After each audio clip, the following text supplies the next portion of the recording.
Imagine a galaxy where time folds in on itself, where the stars sing songs that no longer have names. In this galaxy, entire civilizations have risen, burned out, and vanished, leaving behind only shadows and silence. This is the world of Warhammer 40K.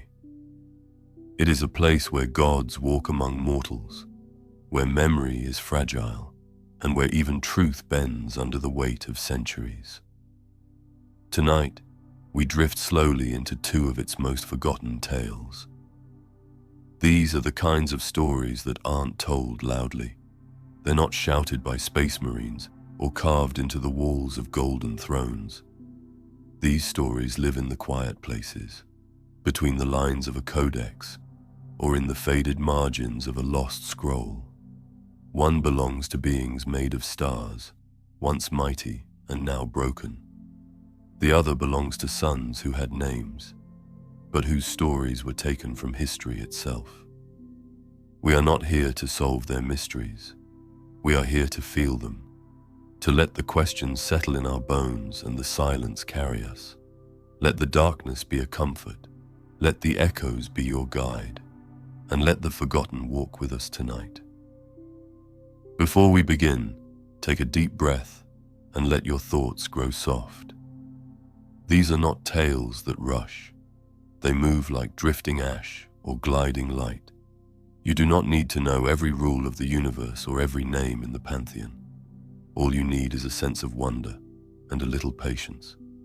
Warhammer 40K is built on huge myths and brutal wars, but not everything is about battle. Some stories slip beneath the surface. They happen in shadows, where history becomes soft and uncertain. Think of the Satan not just as beings of power, but as ideas that once ruled. Think of the lost Primarchs not as missing warriors, but as echoes of a family that broke before it even began. These aren't just gaps in a timeline, they are wounds. They are pauses in a song that once had more verses. As you listen, notice how silence plays its own part. Notice how forgetting something does not always mean it is gone. Let these stories unfold gently. Do not chase them. Let them come to you. Now we begin our first path. The Catan, the star gods who ruled the skies and then fell into dust. Long before there were empires and thrones, before even the first prayers to the warp, the galaxy was empty and cold. It was young and full of stars. These stars were not quiet. They whispered secrets and glowed with power too bright for mortal eyes. Somewhere deep in their heat, things began to stir. They were not alive in the way we understand life. They had no breath, no blood, and no soul. But they hungered. They saw the galaxy not as a place, but as a feast. These were the Satan, and they were not born. They happened. They slipped out of the fabric of space like cracks in glass. They drifted on solar winds, pulling strength from the nuclear hearts of stars. They did not have names at first, only shapes made of living light and terrible energy. No being could look at one and survive unchanged. The Necrontyre tried. They were a proud and bitter race, with lives that burned too short. Their bodies were frail, their world was cruel, but their minds reached far, and they searched the stars for answers to their suffering. When the Necrontyre found the Satan, they saw gods, and the Satan saw prey. At first, the contact was distant. The Necrontyre built machines to touch these living stars, to feed their glow and bring them closer. Over time, the Catan began to form shapes more suited to the world around them. They took on forms that could be understood, though still impossible to bear. Each one became a thing of legend. One bent the air around itself like a blade. Another whispered lies that made rulers bow. They promised the Necrontyre freedom from death. They offered power and eternity. And the Necrontyre, in their weakness, accepted. This was not a blessing. It was a cage. The Citan fed on suns, but they discovered a new taste, the energy of souls, the force of life itself. The Necrontyr did not realize what they had invited. They became servants, reshaped into the Necrons. Their bodies turned to metal, their minds were dimmed, their souls were stripped away, and with every conversion, the Citan grew stronger. The galaxy trembled. The Citan, now in full form, turned their hunger outward. They fought the old ones, who had once shaped the stars and life across the void. The war in heaven began. It was not like war we understand. It was not fought with bullets or blades, but with forces older than time. Entire star systems were torn apart. Life was broken and remade. And in the center of it all, the Citan ruled like shining tyrants. Each had a name now. The Nightbringer, who brought the first death. The Deceiver, who whispered things even gods believed. Others too lost to time or shattered into myths. For a time, it seemed the galaxy belonged to them. But power never sits still. It shifts, it sours. Even the greatest tyrants fall. The Necrons, in their cold silence, began to turn. They were not dead. They were not asleep. They remembered. And so the Citan, once whole and godlike, would face a fate stranger than death. But before we arrive there, we must rest in this moment. Picture it. The galaxy glowing with war. Star gods dancing among dying suns. A people bound in living metal, looking up not with worship, but with growing hate. Now let that image fade. Let it float behind your eyes. The gods have been born, but even stars begin to crack. The Citan had everything. They ruled over space and time. They controlled the stars, the metal armies, and the dark energy of souls. But even power like theirs could not last forever. The galaxy is old, and in old places, even gods begin to fade. Long ago, the Citan was seen as all-powerful. People thought they could not be hurt, not by time, not by war. They were light and hunger and gravity, shaped into forms that bent the world around them. The early stories said they could tear planets apart, that nothing could stand against them. For many years, this is what the books told us. The codexes, the game rules, the old law. In those versions, the Citan were true gods. But time changes stories. People began to think differently. In the later editions of the game, the writers changed how the Citan were shown. They were still powerful, but they were not gods anymore. Not really. They were broken. They had been tricked. The Necrons, the ones who once served them, had turned against them. This change was not sudden. It came like a slow wave. The stories from the 5th edition began to show the Citan as shattered beings, no longer whole. They had been broken into pieces. Each piece had just a part of what the Citan used to be. These were called shards. Now, instead of ruling, the Citan shards were prisoners. The Necrons had learned how to trap them. They used strange science and star metal to bind their old masters. The gods had become tools. The reason behind this change in the story is interesting. In the world of Warhammer, balance matters. The writers wanted every faction to feel fair. If the Citan were still gods, no one could beat them. So the change made the galaxy feel more even. It also made the Necrons more complex. They were no longer just silent machines obeying a master. Now they were free thinkers, with leaders and plans. They had tricked the gods. They had won a secret war. This also gave the Necrons a darker story. They had traded their souls for metal bodies.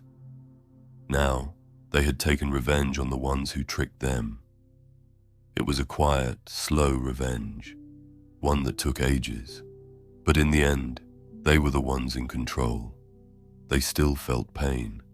They still remembered life. And maybe, deep inside, they wanted to make sure no one ever ruled them again. The one who led this change was a being called the Silent King. He was the ruler of the Necrons before their transformation. He had watched his people suffer. He had made the choice to give their bodies to the Satan. And when he saw what the Satan had done, he planned their end. He did not speak. He did not boast. He just worked in silence, turning the trap slowly. The rebellion was not loud. It was careful. The Satan, for all their power, had weak points. They were strong, but not smart in the way the Necrons were. Their pride made them blind. They trusted their power too much, and that trust broke them. One by one, the Necrons turned on the Satan. They shattered their forms using weapons made of pure science. They did not kill the Satan fully. That was not possible. Instead, they broke them into smaller parts. Each part was still dangerous, still glowing with old power, but it could be caught. It could be shaped. It could be used. Now, across the galaxy, the shards of the Satan are locked in strange prisons. Some are used to power weapons. Some are sent into battle like beasts. They are no longer gods. They are things. Powerful things, but no longer in charge. This change in the story also shows something bigger. It shows how even the strongest myths can fall. The Satan were once seen as untouchable, but time, writing, and game balance changed them. The story had to grow. It had to make room for new ideas. And so, the star gods became echoes of what they once were. This does not mean they are gone. The Satan still exist.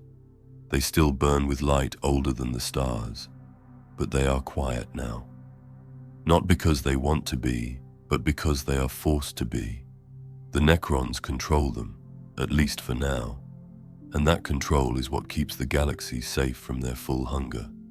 Some people miss the old stories.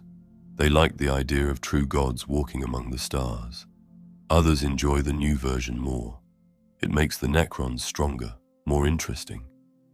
It gives them a history that is not just about serving others. It is about rising up. What matters is not which story is better. What matters is how both versions shape the way we see this part of the galaxy. The Catan, whole or broken, still carry fear with them. They still matter. And their fall makes the story richer. As we move forward, we will look at what the Satan are now, not as gods, not as rulers, but as broken pieces of something that once ruled everything. They are no longer the sky itself. They are the flickers that remain when the sun goes out. We will see how these shards move through the stars, how they are used, how they dream, because even broken, they remember what they were. Let us keep walking. There is still more to see in the dark. Across the galaxy, the stars keep burning. But something else drifts among them. Something old. Something broken. The Satan, once whole and mighty, are now scattered into pieces. These pieces are not dead. They are alive in strange ways. They move, they think, and they remember. What they remember is what keeps them dangerous. Each shard is just a part of what the Satan used to be, a fragment of a thought, or a piece of hunger that never fades. Some shards are cold and still, others are wild, bursting with light and strange emotions.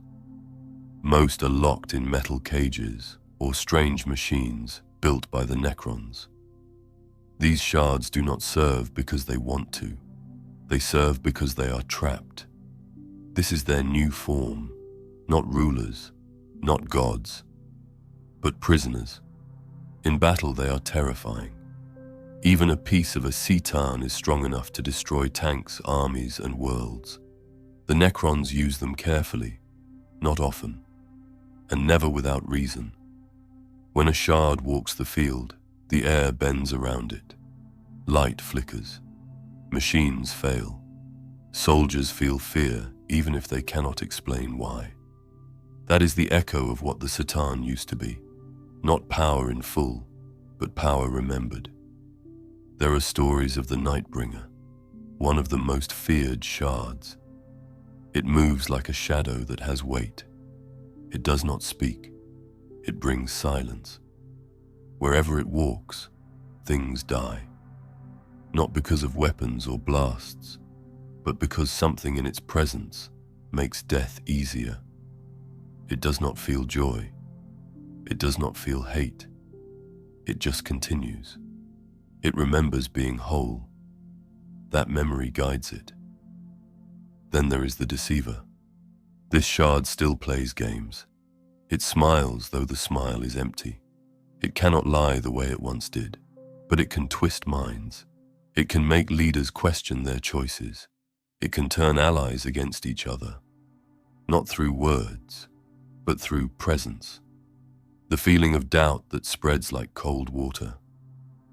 Some say these shards dream, not like people, not with clear thoughts or pictures. Their dreams are made of light, memory, and old hunger. They remember stars dying. They remember the taste of souls. They remember being worshipped. And they remember the fall, the breaking, the loss.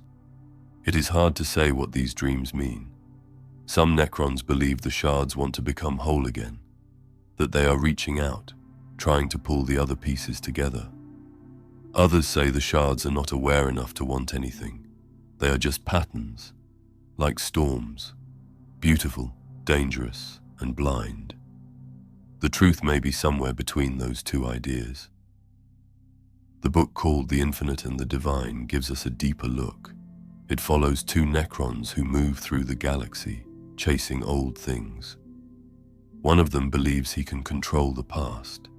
The other believes the past is already dead. Between them, a Catan shard moves like a secret.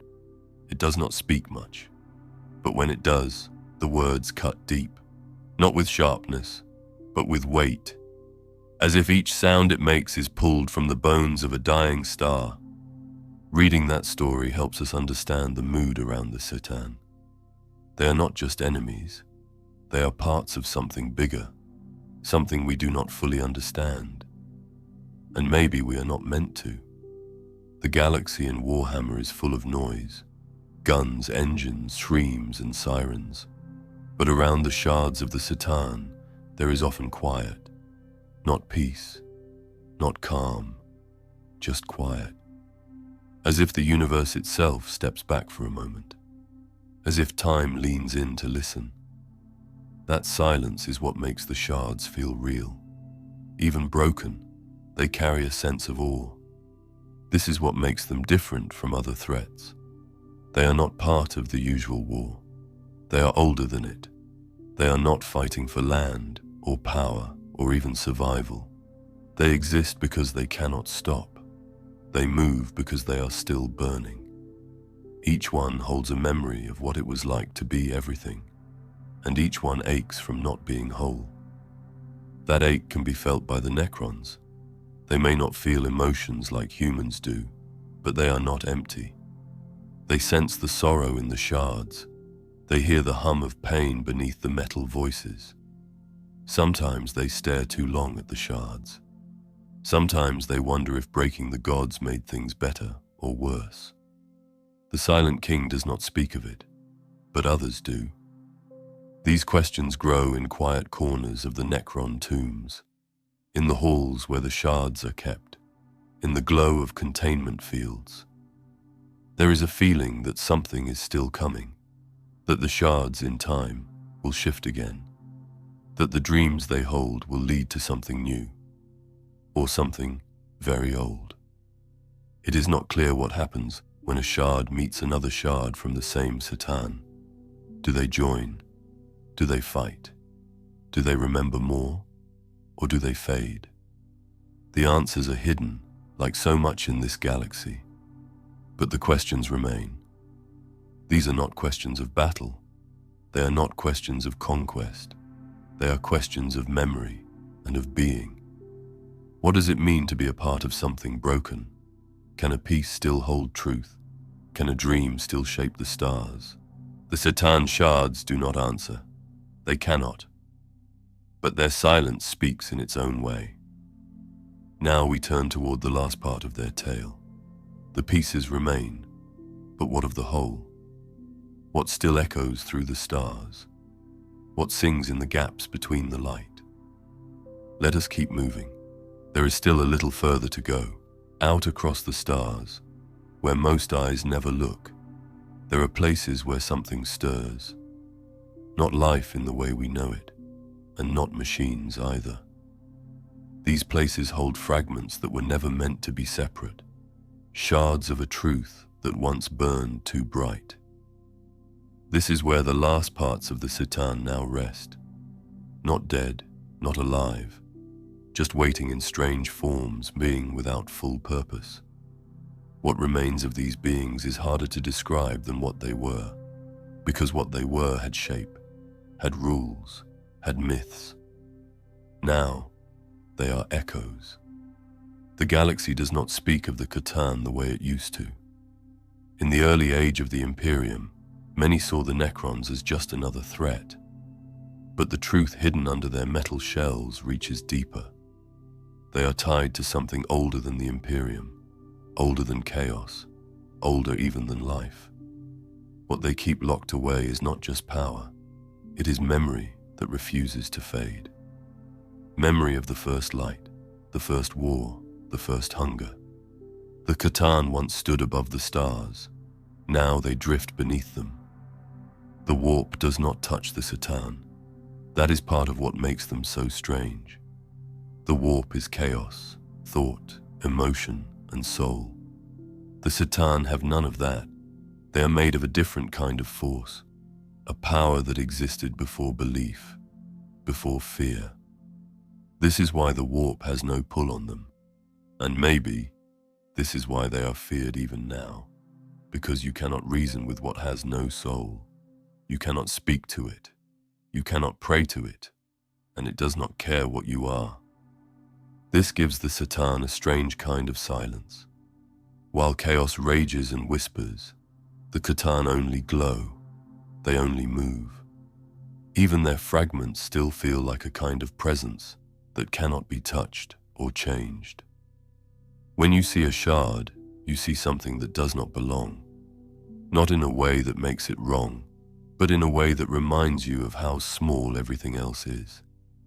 They were never part of the plan, and yet they shaped the galaxy. Some Necron lords still study the shards. They try to learn from them, to unlock the secrets they hold. But most know there is danger in going too far. There are moments when a shard will act in ways no one expects.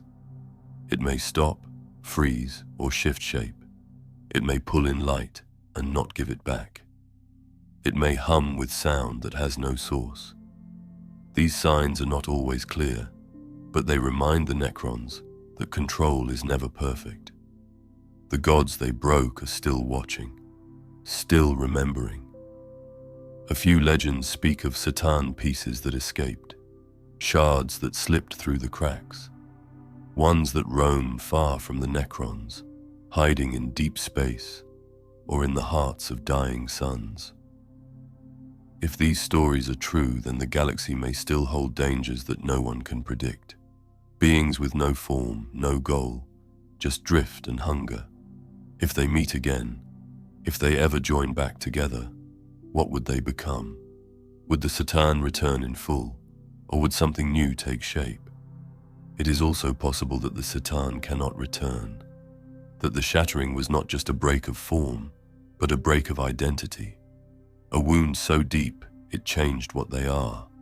Maybe the shards are now too different, too far apart. Maybe the hunger that once brought them together has faded. Maybe they are content with drifting, with acting as tools or weapons or mysteries. Or maybe they are just waiting for someone to help them remember. This is part of what makes the Satan so powerful as a story, not just their strength, but their silence. They do not shout like chaos. They do not march like the Imperium. They do not plot like the Eldar. They float. They watch. And in doing so, they remind us of what power looks like when it forgets how to care. They are not evil in the way people understand evil. They are more like storms. They do not try to destroy. They just do not stop. In this way, the Satan reflects something true about the galaxy, that it is vast, cold, and often without reason, that some things are beyond control, that even machines and gods have to face silence in the end. And yet, that silence is not empty. It is full of echoes, full of light that once had purpose, and those echoes shape the paths that others walk. Some say the Satan are a warning, a sign of what happens when power grows without limit. Others say they are a promise, that even the strongest can fall, that the stars do not forget, even if people do. Either way, the galaxy carries them still, in ruins, in stories, in the strange glow behind the eyes of broken machines. This brings us to the end of their part in our journey. We have walked through their rise, their fall, their fragments, and the weight they still carry. Now, as we prepare to shift into another tale, we leave the stars behind. We move from gods to suns, from things too bright to things hidden deep in shadow. The Satan still float out there, just beyond the reach of names. But they are not the only ones who have been forgotten. There are others, not born of stars, but born of man, not shattered by rebellion, but wiped clean by silence. The next story is about them. Let your thoughts rest now. Let the stars dim behind your eyes, and when you are ready, we will begin again. In the long halls of imperial records, there are books with pages left empty. These are not pages that were lost or torn. They were made to be blank, as if the story once written there had been cleaned away with care. In the rolls of the 20 legions, there are 2 numbers that carry no name, 2 sons who are never mentioned, 2 war bands that do not march. This is not a simple mistake. It is part of something deeper, something chosen. The lost Primarchs, as many call them, are not just missing. They are removed. In the official histories of the Imperium, the 2nd and 11th legions are crossed out. Their lines are left bare, their banners have no marks, and the people who might have known them no longer speak of them. This is not how most stories are treated in this world. Usually, even traitors are remembered. Even those who brought ruin are named. But not these 2. We are told that the Emperor of Mankind created 20 sons. Each was a Primarch, crafted during the dark age of technology. They were made to lead. They were meant to be the tools of unity and conquest. But 2 of them no longer walk among their brothers, and the reason why is never fully explained. When we look into the old records, we find hints. In the heresy novels, Magnus speaks about the lost brothers. So does Russ. So does Dawn. But they do not say much. Their words move around the truth. They treat it like a wound that still hurts. It is not a joke. It is not forgotten. It is a memory that bites back. This makes the mystery feel even stronger, because in a galaxy filled with war and horror, why would these 2 be the ones who are hidden? What did they do that others did not? Horus betrayed the Imperium. Fulgrim turned to darkness. Angron drowned in rage. But they are still remembered. Their stories are told. Their faults are known. The blank spots are not because of failure. They are because of silence. We see this silence in many ways. The statues in the Imperial Palace show 18 sons, not 20. The Codex Astartes, the great book of rules written by Guilliman, does not list them. The Space Marines who follow those rules do not ask about the missing 2. Even the most loyal do not try to speak their names. This is not just forgetfulness. It is control. The Imperium is built on rules, on systems, on belief. and the loss of the two Primarchs breaks the pattern. 20 becomes 18. Balance is turned. The Emperor, who is seen as perfect, has a past that cannot be spoken. That kind of truth is dangerous in a world that runs on order. This is why people whisper instead. In the corners of forums, in the back pages of books, in the private thoughts of writers and fans, the questions grow. Were the lost Primarchs failures? Did they refuse the Emperor's call? Were they broken or different in ways that made them a threat to the plan? Some say they were not destroyed but hidden, sent away, put into deep sleep or locked in some part of the galaxy where no one can find them.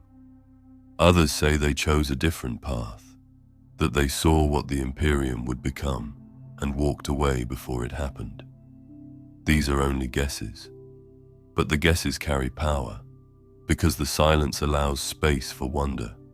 This makes the lost Primarchs more than just a gap. They become mirrors. They reflect what people fear and hope. If they were erased for failing, then maybe the Emperor was not perfect. If they were erased for being too pure, too kind, or too wise, then maybe the Imperium turned away from something better. These are not simple ideas. They shake the frame of the whole setting. Still, the mystery has weight. It creates room for people to imagine. In a galaxy where so much is known, where so many things follow rules and shapes, these two missing suns stand outside of it. And that makes them stand tall. Some believe their story was written and then taken out. That long ago, in the early days of Warhammer, the writers left them blank on purpose, as a gift to the readers, as a space for creativity. And if that is true, then they are not lost at all. They are waiting for a voice to call them back, waiting for a writer to shape them, waiting for a fan to build a world where they still walk. This is why people care, not because they know the truth, but because the truth is open. In a galaxy where almost everything ends in fire or war, the lost Primarchs offer something rare, a chance to ask what if. What if they were still out there? What if they never fell? What if they come back? These are soft questions.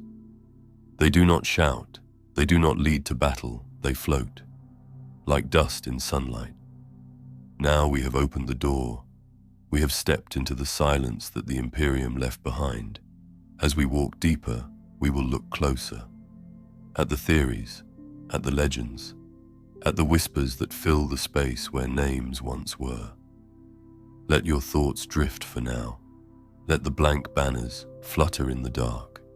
The next path leads through forgotten pages. Inside the old records of terror, where dust falls like snow and light struggles to reach the ground, there are locked doors. These doors are not guarded by warriors or machines, but by choice. Behind them, the story of the lost Primarchs waits in silence. It is not a silence made by time or ruin. It is the kind that is built on purpose. That silence keeps something out, or maybe it keeps something in. Many have asked why the 2nd and 11th sons were removed. What made their fate so different from the others? What did they do that made even the Emperor turn away? No one gives a full answer. No one dares, not even the people who should know. Some say that long before the heresy, before Horus was named War Master, before the legions took the stars in the Emperor's name, something went wrong. The two lost sons were found like the others. They were raised on distant worlds. They were given command of their own legions, and for a time, they fought with honor. But then, something changed. Maybe it was a choice they made. Maybe it was something they refused to do. Or maybe they saw something that the others did not. The old myths speak of a meeting, a gathering of the Primarchs, where something happened, a breaking point. After that, the two were gone. Their legions were broken up.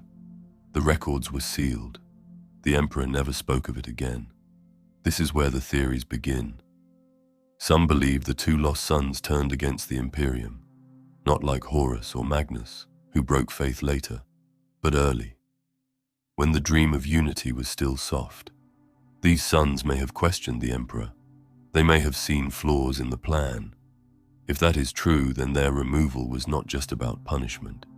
It was about warning. Others believe they were too perfect, too noble, too kind, that their ideals did not match the war the Imperium was becoming, that they refused to lead armies that killed without mercy, that they tried to build instead of conquer. And for that, they were erased, because their presence would have made the rest look too dark. That kind of story carries sadness.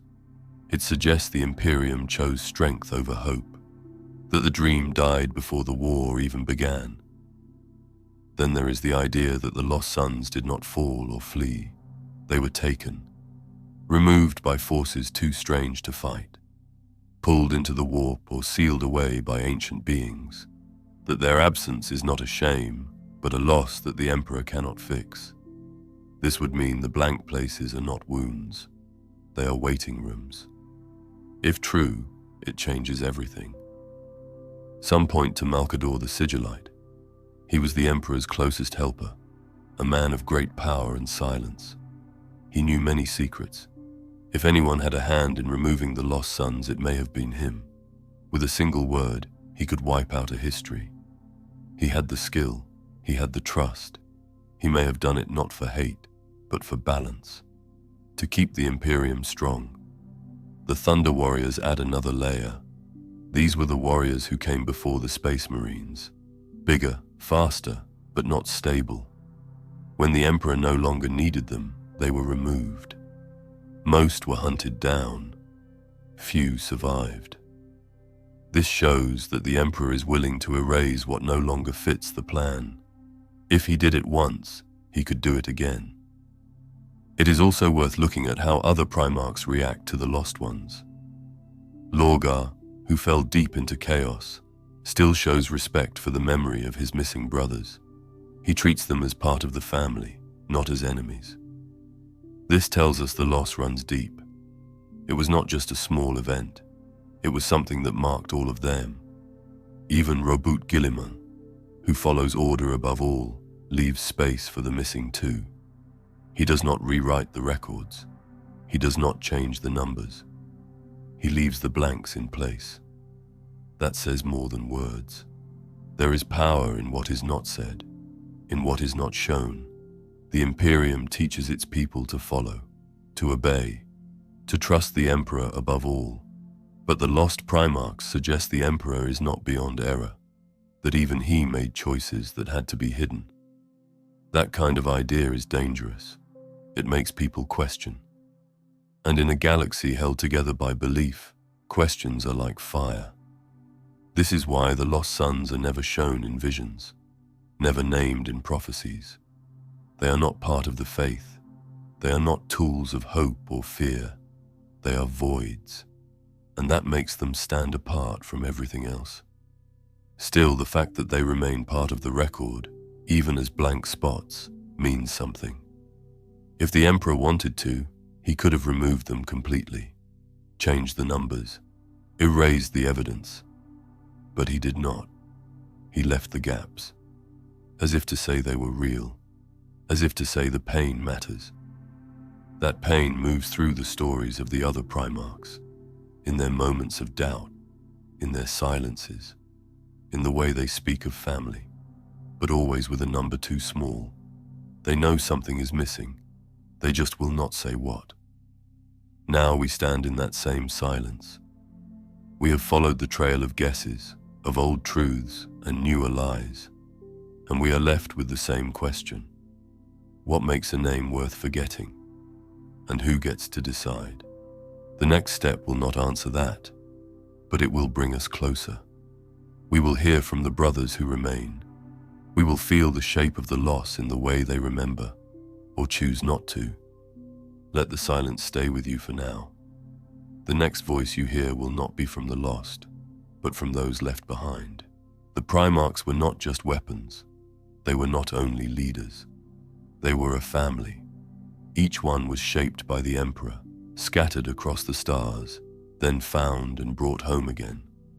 Together, they formed the heart of the Great Crusade. Their bond was made from battle and purpose. But under all of that, there was something deeper. They were brothers. Even when they argued, even when they fought, that connection still held them together. Now imagine that bond with two parts missing. Not broken, not dead, just gone. When the Primarchs talk about each other, they speak with pride, anger, or regret. But when it comes to the lost two, they fall quiet.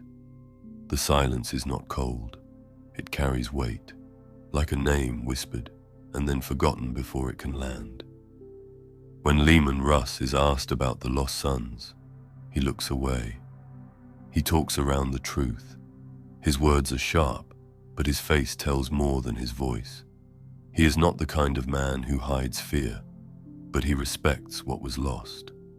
That respect comes from something old, something personal. Magnus the Red, full of knowledge and thought, once said they were his brothers, that they mattered. He did not say more, but he said enough to show he still carried them in his mind. Magnus is not quick to forget. Even now, wrapped in his own path, he remembers.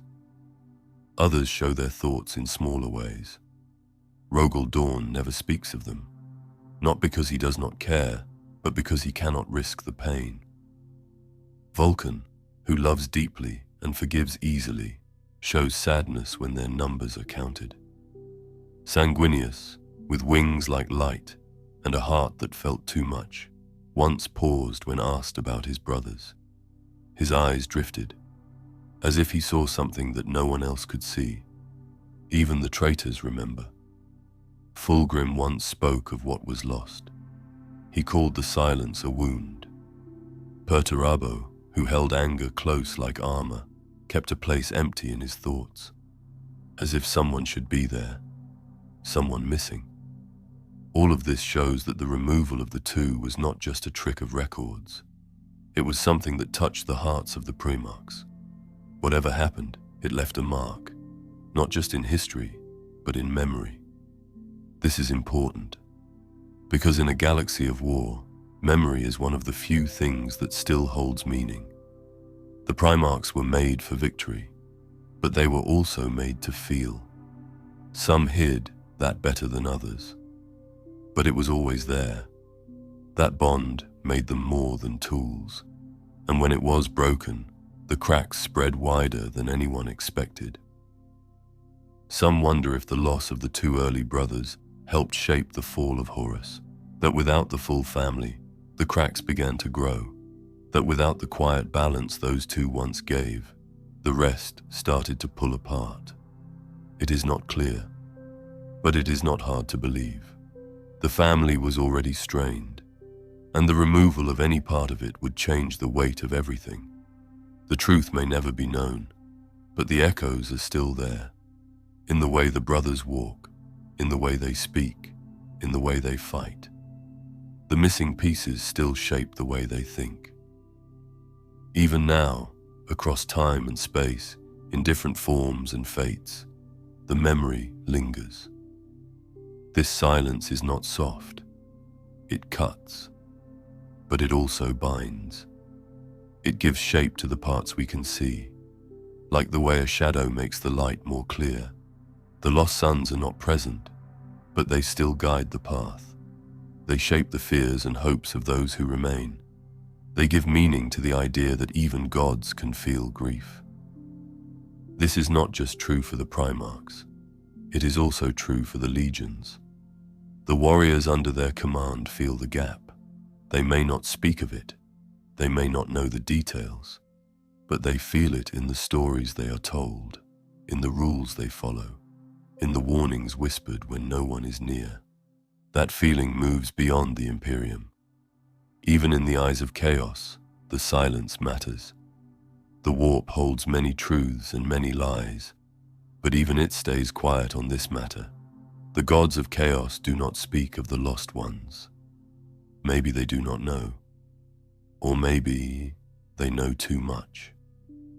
Some say the brothers speak to each other across space in dreams, that even after death or betrayal, the bond remains. If that is true, then the lost too may still be part of those dreams, like voices just out of reach, guiding, watching, or warning. This adds another layer to the story. It shows that even in a world of war, memory can resist, that silence does not mean nothing. Sometimes it means more than words can hold. Now we are almost at the end. We have listened to the silence. We have followed the thoughts of brothers who carry a weight they cannot share, and we are left with the question that will not fade. If the lost sons still exist, what would happen if they returned? Would they be welcomed, feared, or forgotten again? The next and final step brings us to that thought, to the dreams that drift through time, the ones that hold the shape of what could have been. Let the voices fade for now. Let the stillness grow. We will end with a whisper. The idea of a return is powerful, even more so when that return is not promised. When the missing remain unnamed, their presence becomes myth. And myths in the Warhammer galaxy are not small things. They shape belief, build empires, and tear them apart. The two lost sons of the Emperor are not just questions left unanswered. They are ideas given space to grow. Across the Imperium, from the high balconies of Terra to the frozen edges of Segmentum Obscurus, rumors continue to rise. They grow in whispers and quiet prayers. Some say a hidden Primarch walks among unknown stars, building a kingdom far from the light of the Astronomicon.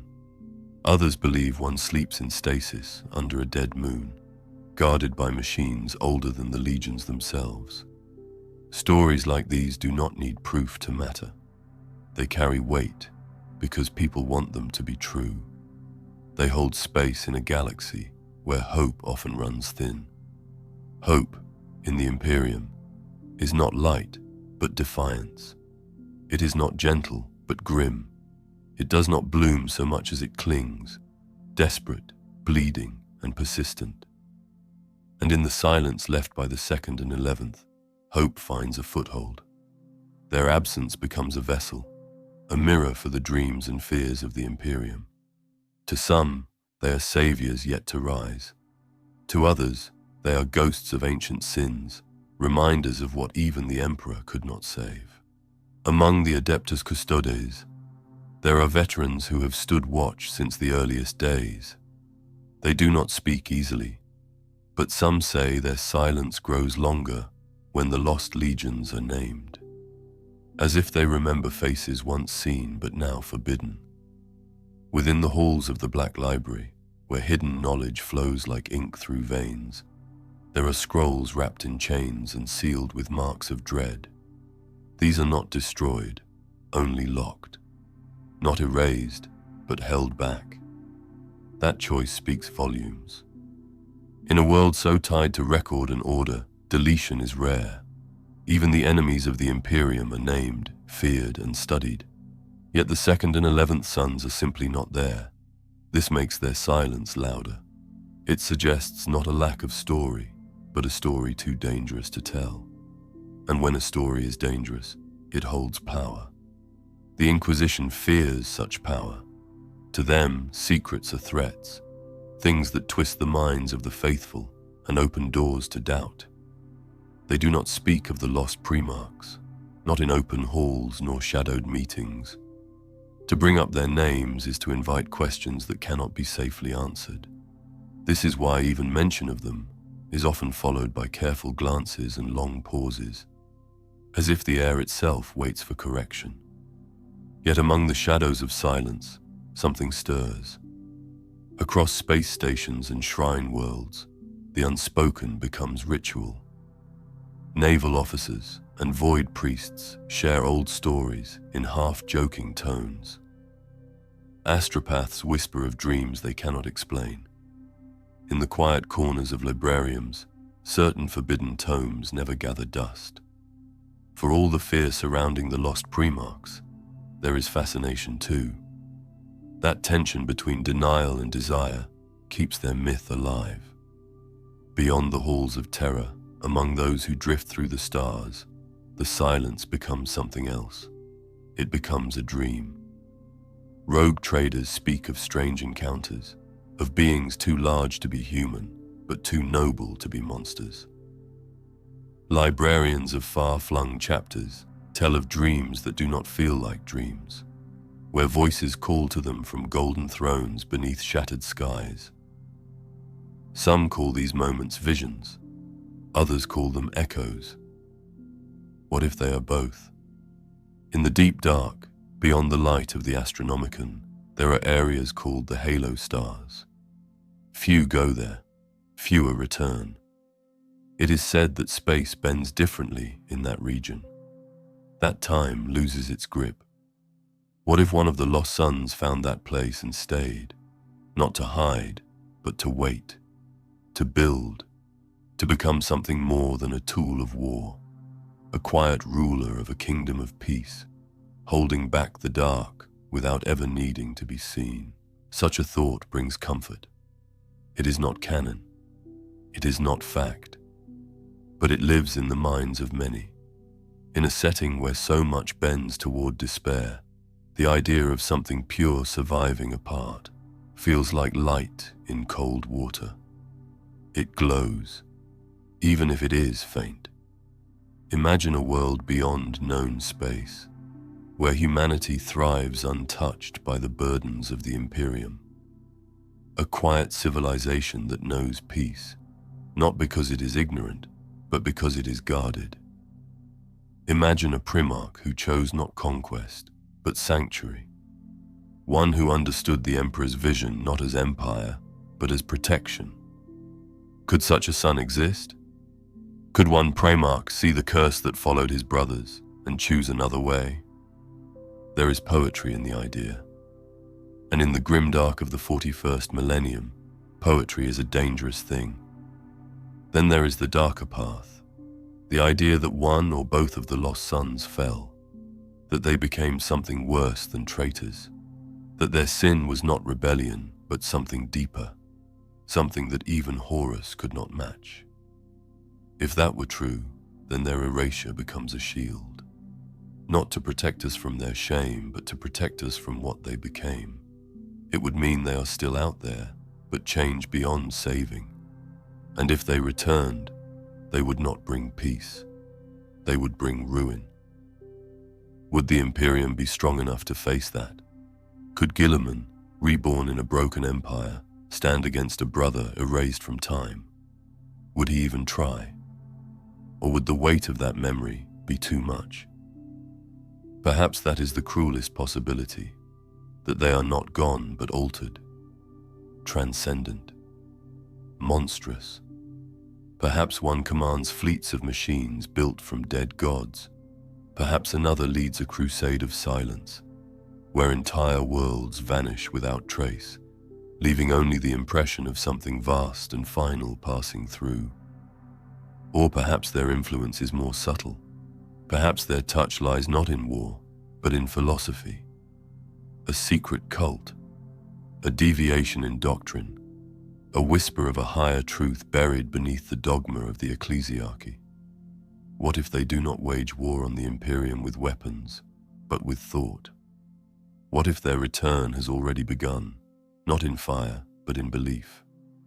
These thoughts are not meant to be answered. They are part of the design. The Warhammer setting lives in tension, in the space between what is and what might be, between the battles we know and the quiet truths we never see. The lost Primarchs are the best example of this. Their story was never meant to be finished. That unfinished edge gives the galaxy depth, a sense that not all threads have been pulled tight, and still the dreams go on. Some say the Emperor speaks to them, that in his long silence on the golden throne, his thoughts drift often to the sons he lost, not to judge them, but to remember. If he is more than a corpse, if his mind still moves, then surely it returns to the days before the heresy, to the faces not often spoken of, to the words never said. Would he mourn them? Would he see their exile as failure?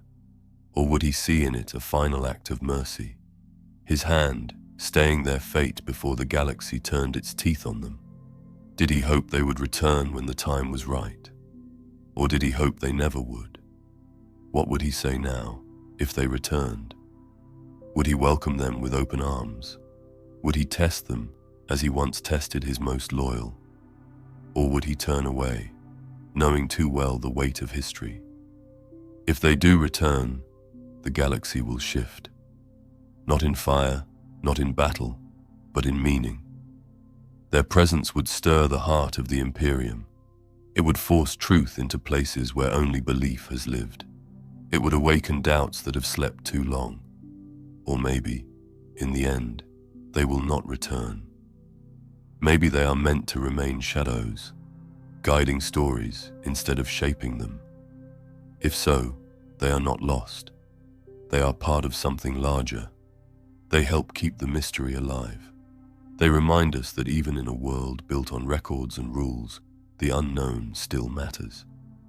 This is where we leave them, not in defeat, not in glory, but in a quiet space between memory and myth, where stars blink without pattern, where silence hums just beneath sound, where names are not said, but still heard. They are not forgotten, not really. They are just sleeping. And in a galaxy without mercy, even the possibility of awakening is enough to shake the stars.